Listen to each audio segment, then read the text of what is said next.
മമ്പുറത്തോരുടെ പരിശുദ്ധമായ ഉറൂസ് 188ാമത്തെ ഉറൂസ് നടക്കുമ്പോൾ ഈ ഹദറത്തിലേക്ക് നമ്മൾ എന്തിനാണ് വരുന്നത് എന്ന് ചോദിച്ചാൽ ആഖിറത്തെ ഓർമ്മപ്പെടുത്തി തരാനാണ്. എല്ലാ വിഷയത്തെയും ഒരു വാണിജ്യവൽക്കരിക്കുന്ന ഒരു ലോകമാണിത്, വ്യവസായവൽക്കരിക്കുന്ന ഒരു കാലമാണിത്. ആത്മീയതയെ വരെ ഇവിടെ ആധുനിക ലോകത്ത് വാണിജ്യവൽക്കരിക്കുന്ന ഒരു കാലമാണിത്. കളങ്കമില്ലാത്ത, കാപ്പട്യമില്ലാത്ത പരിശുദ്ധമായ ആത്മീയതയെ കണ്ടെത്താൻ ഏറെ പ്രയാസമുള്ള ഒരു ലോകമാണിത്. എന്നാൽ ഇതിൻ്റെ യാഥാർത്ഥ്യത്തിലേക്ക് കടന്നു ചെല്ലുമ്പോൾ ജനങ്ങൾ മുഴുവനും ദുനിയാവിന് വേണ്ടി ആത്മീയ തീരങ്ങൾ തേടി നടക്കുമ്പോൾ അവരെ വ്യാജന്മാരുടെ സമീപത്തേക്ക് പടച്ചറബ് എത്തിക്കുക എന്ന് പറഞ്ഞാൽ അത് അള്ളാഹുവിൻ്റെ ഒരു പ്രധാനപ്പെട്ട ഹിക്മത്ത് തന്നെയാണ്. ദുനിയാവിൻ്റെ ആവശ്യങ്ങൾക്ക് വേണ്ടി മാത്രം ആത്മീയ തീരം തേടി പോകുന്ന ഒരു ലോകം. എന്തിനാണ് റബ്ബിനോട് ദുആ ചെയ്യുന്നത് എന്ന് ചോദിച്ചാൽ ദുനിയാവിൻ്റെ കാര്യത്തിൽ. പടച്ചോനെ എന്ന് കൽബിൽ തട്ടി വല്ലപ്പോഴും നമ്മൾ സംസാരിക്കുന്നുണ്ടെങ്കിൽ ദുനിയാവിൻ്റെ കാര്യത്തിന് വേണ്ടി ആയി മാറുകയാണ്. അവിടെയാണ് ഈ സദസ്സിൽ നിന്ന് നിങ്ങളെ ഒരാളെ ഞാൻ ഉപദേശിക്കുകയല്ല, ഞാൻ എന്നെ മാത്രമാണ് ഉപദേശിക്കുന്നത്. ഈ സദസ്സ് കൊണ്ട് ഞാൻ നേടിയെടുക്കേണ്ടത് എൻ്റെ ജീവിതത്തിലെ പരിശുദ്ധമായ ഈ ഒരു സദസ്സ്, അള്ളാഹുവിനെ ഓർമ്മിക്കാനും ഓർമ്മപ്പെടുത്താനുമായി അള്ളാഹു എനിക്ക് തന്ന സദസ്സ് ഒരുപക്ഷെ ഇത് എൻ്റെ ജീവിതത്തിലെ ഒടുക്കത്തെ സദസ്സായിരിക്കാം. നാളെയുടെ പകൽ ഞാൻ ഒരുപക്ഷെ ഖബറിലായിരിക്കാം. നാളെ രാത്രി ഒരുപക്ഷെ ഞാൻ ഖബറിൽ കിടക്കേണ്ടവനായിരിക്കാം. ഈ ഒരു ബോധത്തിലേക്ക് വരികയല്ലാതെ യാതൊരു മാർഗവുമില്ല. അതുകൊണ്ട് തന്നെ ഔലിയാഇനെ മനസ്സിലാക്കുന്നതിൽ, ആരിഫീങ്ങളെ മനസ്സിലാക്കുന്നതിൽ, സ്വാലിഹീങ്ങളെ മനസ്സിലാക്കുന്നതിൽ ഇസ്ഹാഖ് ഉസ്താദ് ഇവിടെ ആമുഖത്തിൽ മനോഹരമായ ആ കാര്യം പറഞ്ഞു തന്നു. ഇലാഹാകുന്ന റബ്ബുമായി നമ്മെ അടുപ്പിക്കുകയാണ്. ഭൗതികതയിലേക്ക് നമ്മെ അടുപ്പിക്കുന്ന ഒരാളെയും തേടി നമ്മൾ പോകരുത്. ഇലാഹാകുന്ന റബ്ബിലേക്ക് നമ്മെ അടുപ്പിക്കണം. ഈ ഹദ്റത്തിൽ വന്നിരുന്നാൽ വാവാട് ഉസ്താദ് പലപ്പോഴും ഈ മക്കാമിൻ്റെ ഒരു മൂലയിൽ വന്നിരിക്കുന്നത് ഞാൻ കണ്ടിട്ടുണ്ട്. അത്തിപ്പറ്റ് ഉസ്താദ് റഹിമഹുല്ല പലപ്പോഴും വന്നിരിക്കുന്നത് ഞാൻ കണ്ടിട്ടുണ്ട്. എന്തിനായിരുന്നു അവരൊക്കെ ഇങ്ങോട്ടേക്ക് കടന്നു വന്നത് എന്ന് ചോദിച്ചാൽ അറിയുന്നവരും അറിയാത്തവരുമായിട്ട് അള്ളാഹു റബ്ബുൽ ഇസ്സത്തുമായിട്ടുള്ള ആ ബന്ധമൊന്ന് സുദൃഢമാക്കണം എന്നു കണ്ടാൽ മഹാന്മാരെ തീരത്തേക്കാണ് അവരൊക്കെ വരിക. നമുക്ക് തുറന്നു പറയാൻ പറ്റുമല്ലോ, മഹാനാകുന്ന ഇമാമുന ശാഫിഈ റളിയല്ലാഹു അൻഹു ഇൽമിന്റെ ബഹറാണ്.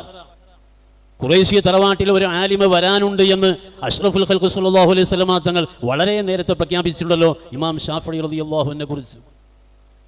ആ ശാഫിഈ ഇമാം റളിയല്ലാഹു അൻഹു ഇൽമിന്റെ ബഹറാണ്. അങ്ങനത്തെ ഒരു ആലിമിനെ ആ സമാനിൽ തെരഞ്ഞാൽ കിട്ടൂല എന്നറിയാം.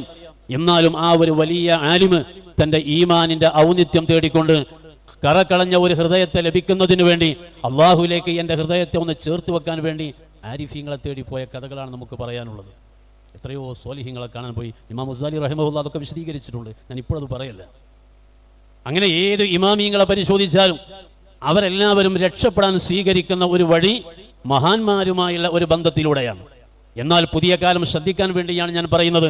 പുതിയ കാലത്ത് ഒരാൾ വേഷം മാറി കോലം മാറിയ ആളുകളെ മുഴുവനും ആത്മീയമായി ചൂഷണം ചെയ്യാൻ വേണ്ടി വേഷഭൂഷാദികളിലൂടെ രംഗത്തേക്ക് വന്നാൽ അതിൽ പെട്ടുപോകാതിരിക്കാൻ ഈ ഉമ്മത്തിനെ സംബന്ധിച്ചിടത്തോളം കഴിഞ്ഞ പതിറ്റാണ്ടുകൾ ഇവിടെ കേരളത്തിന്റെ ചരിത്രം വായിക്കുമ്പോൾ അതിൽ മമ്പുറം തങ്ങൾ, പാണക്കാട് തങ്ങൾ എന്നൊക്കെ പറഞ്ഞാൽ അതൊരു ഒഴിച്ചു മാറ്റാൻ പറ്റാത്ത ഒരു വലിയ പദവിയാണത്.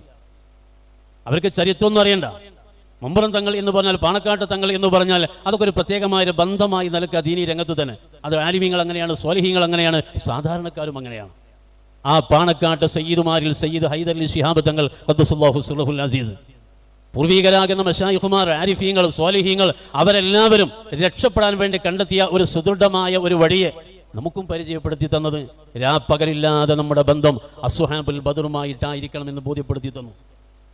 ദിവസത്തിൽ ഒരു തവണയെങ്കിലും ബദരീങ്ങളെ പേരുകൾ ചൊല്ലുന്ന ഒരു അവസ്ഥയിലേക്ക് നമ്മെ എല്ലാവരെയും മാറ്റിമറിച്ചു. കഴിഞ്ഞ 10, 13, 14 വർഷത്തിനിടയിൽ മൊബൈൽ ഫോൺ വ്യാപകമാണ്, സോഷ്യൽ മീഡിയ വ്യാപകമാണ്, ദിനപത്രങ്ങൾ ഇഷ്ടം പോലെയാണ്.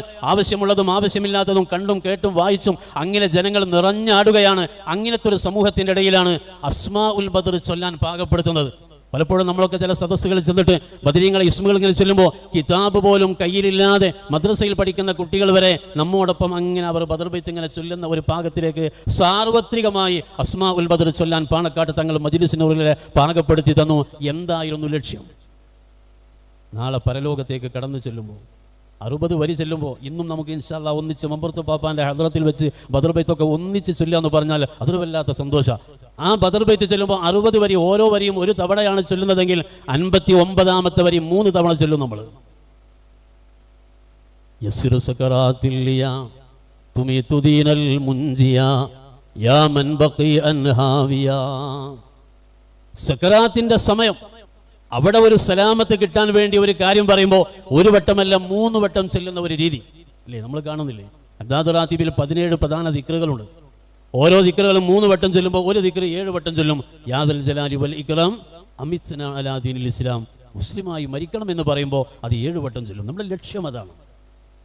ആ ലക്ഷ്യത്തിലേക്ക് നമ്മൾ നടന്നെടുക്കുമ്പോൾ ശിർക്കിൽ വന്നു ചേരാൻ പാടില്ല, കുഫറിലേക്ക് നീങ്ങാൻ പാടില്ല, ബിദ്അത്തിലേക്ക് പോകാൻ പാടില്ല, നിഫാഖിലേക്ക് പോകാൻ പാടില്ല.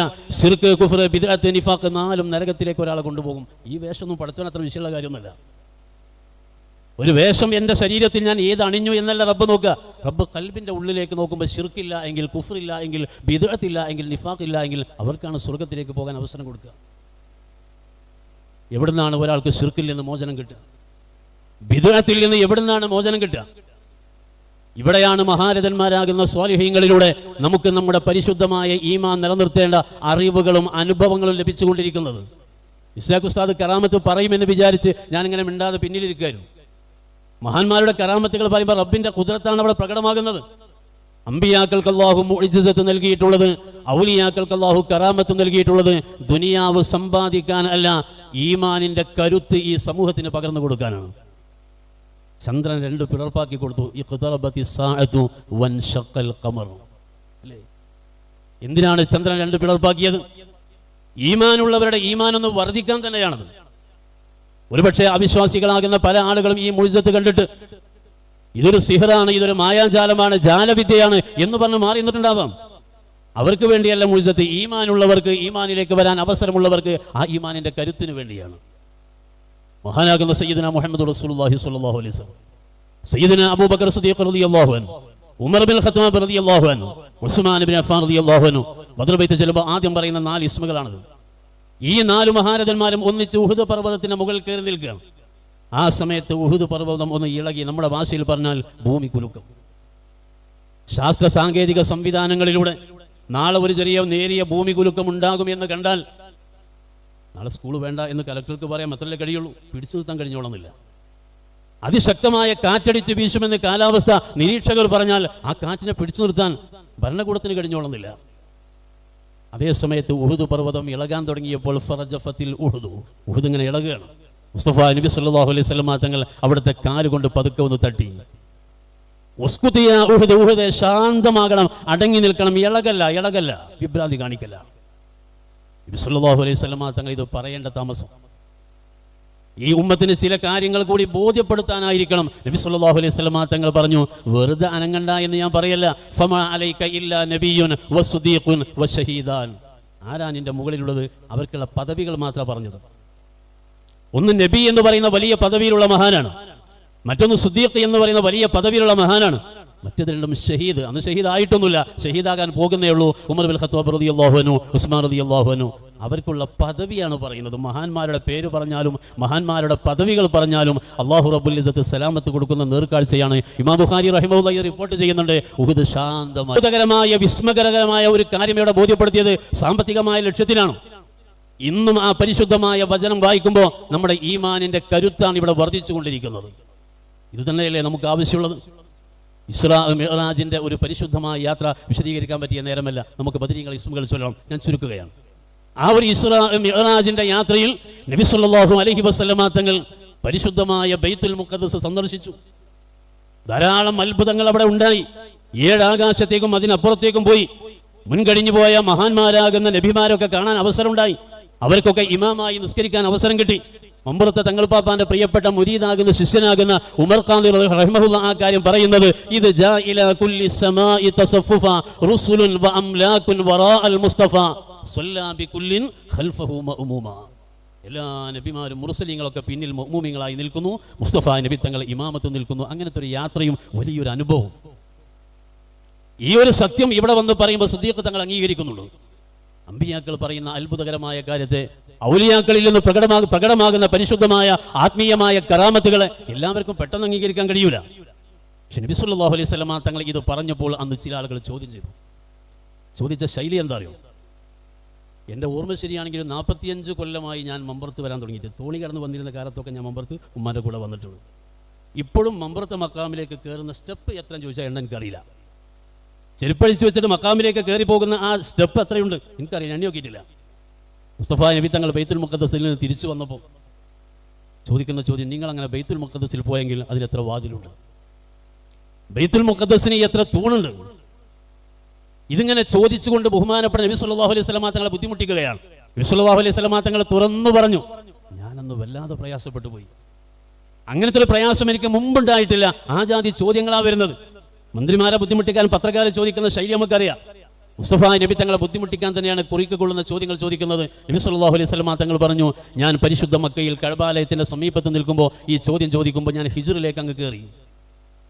കഅബാലയത്തിനോട് ചേർന്ന് നിൽക്കുന്ന കഅബാലയത്തിൽപ്പെട്ട ഹിജ്റു, ഞാൻ അവിടെ കയറിയപ്പോൾ സുബ്ഹാനല്ലാഹ്, അല്ലാഹു റബ്ബുൽ ഇസ്സത്ത് ബൈത്തുൽ മുഖദ്ദസിനെ എൻ്റെ മുന്നിൽ എനിക്ക് ഇങ്ങനെ കാണിച്ചു തന്നു. സ്ക്രീനിൽ തെളിയുന്നത് പോലെ മുന്നിൽ എനിക്ക് കാണിച്ചു തന്നു. പിന്നെ ആരെന്ത് ചോദ്യം ചോദിച്ചാലും ചോദിക്കുന്ന ഉത്തരം മുഴുവനും ബൈത്തുൽ മുഖദ്ദസിലേക്ക് നോക്കിയിട്ടാണ് പിന്നെ ഞാൻ പറയുന്നത്. എത്ര വാതിലുണ്ട് നോക്കിയിട്ട് പറയാൻ കഴിയുന്നുണ്ട്, എത്ര തൂണുകളുണ്ട് നോക്കിയിട്ട് പറയാൻ കഴിയുന്നുണ്ട്. അതിൻ്റെ ചുറ്റുപാടുകളെ പറ്റെല്ലാം അന്വേഷിച്ചു, എല്ലാം പറഞ്ഞു. നബി തങ്ങൾ വിശദീകരിച്ച ഒരു ഗേഹമാകുമ്പോൾ അല്ലദീ ബാറക്നാ ഹൗലഹു, അതിൻ്റെ പരിസരത്തിന് വലിയ ബറക്കത്തുണ്ട് എന്ന് വിശുദ്ധ ഖുർആൻ പറഞ്ഞ ആ ബൈത്തുൽ മുഖദ്ദസ് ഇന്ന് നമ്മുടെയും ഒരു ആത്മീയമായ ഒരു ആവേശമായി മാറിയിട്ടുണ്ട്, ഇല്ലേ? ഞാൻ പറയുന്നത് നല്ല സ്ഥലങ്ങളെയും നല്ല സംവിധാനങ്ങളെയും നല്ല സമയങ്ങളെയും നല്ല വ്യക്തികളെയും എന്തിനാണ് പൂർവികരാകുന്ന ആളുകൾ ഇതുപോലെ നമുക്ക് പരിചയപ്പെടുത്തി തന്നത്? 188 കൊല്ലം മുമ്പ് സയ്യിദുനാ അസ്റായിൽ അലൈഹി സ്വലാത്തു വസ്സലാമിനെ കണ്ടുമുട്ടിയ മഹാനാകുന്ന സയ്യിദ് അലവി മമ്പുറം തങ്ങൾ ഖദ്ദസുല്ലാഹു സിർറുൽ അസീസ് ആ വഫാത്ത് കഴിഞ്ഞ് 2 നൂറ്റാണ്ടിലേക്ക് അടുത്തുകൊണ്ടിരിക്കുന്ന ഈ സന്ദർഭത്തിലും നമ്മുടെ നാട്ടിൽ ഒരാൾ മരണപ്പെട്ടാൽ, നമ്മുടെ കുടുംബത്തിൽ ഒരാൾ മരണപ്പെട്ടാൽ അവരെ ഓർക്കുന്നതിലേറെ മമ്പുറം തങ്ങളെ നാം ഓർത്തുകൊണ്ടിരിക്കുന്നതിൻ്റെ പിന്നിൽ ഒരേ ഒരു ലക്ഷ്യമാണ്. ഔലിയാക്കൾക്ക്, മശായിഖുമാർക്ക്, ആരിഫീങ്ങൾക്ക് അള്ളാഹു പറയാൻ അധികാരം നൽകിയ ഒരു വാക്കുണ്ട്, എന്നെ പിടിച്ചവർ ഏതും പേടിക്കേണ്ട, എന്നെ പിടിച്ചോർക്ക് ഞാൻ കാവലെന്നോവർ. ഭൗതിക ലക്ഷ്യമില്ലാതെ കളങ്കമില്ലാത്ത മനസ്സോടെ മഹാന്മാരെ പിടിച്ചോ ഒരാളും പരാജയപ്പെടൂല.